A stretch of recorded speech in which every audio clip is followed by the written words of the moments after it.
Guys, stop using the wrong line when it comes to fishing the drop shot. There's things that you can do with just your line, not only save yourself money, but to maximize sensitivity and maximize the amount of bites you're gonna get.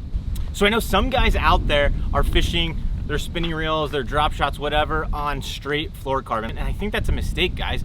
One of these simple things that you guys can do to your spinning rods, to your drop shot setup, is have braided main line. That braid's gonna last you so much longer. It's so much more sensitive, and that's what I put on my spinning reels myself. I use the Seaguar Smackdown braided line. I've come to love that stuff. There's other good quality braids out on the market, but that's the one that I have fallen in love with. Guys, it casts a mile.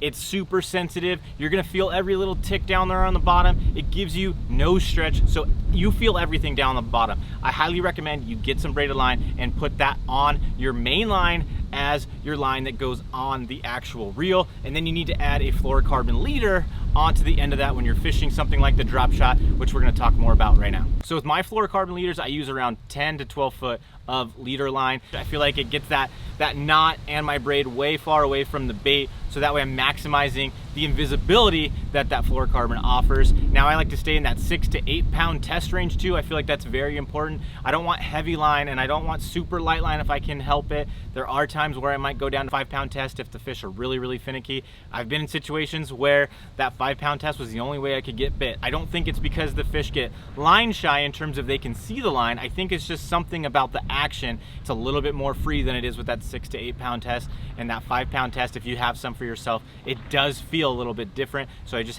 think it has a little bit of a different action down there in the water. Guys, having a high quality fluorocarbon line is key. I like to use Sunline, I use Seaguar, I use Gamma, but I stick between that 6 and 8 pound test, but I do carry some smaller lines in the boats for those situations where those fish just don't want to bite at all, and the last ditch effort is to go down in line size. So if you have basically anything from 5 to 8, you got your finesse situations covered. That is the setup that you want to get dialed in. It's going to be the most sensitive setup, the most invisibility. It's going to be quality. That braid's going to last you a long time, and that fluorocarbon is quality, and it's not going to be breaking or anything like that. Remember though, guys, it is light line, so you have to have the right equipment. If you want to learn more about the drop shot and finesse fishing, make sure to click on the video we got on the screen right now, and I'll see you guys in the next video. See ya!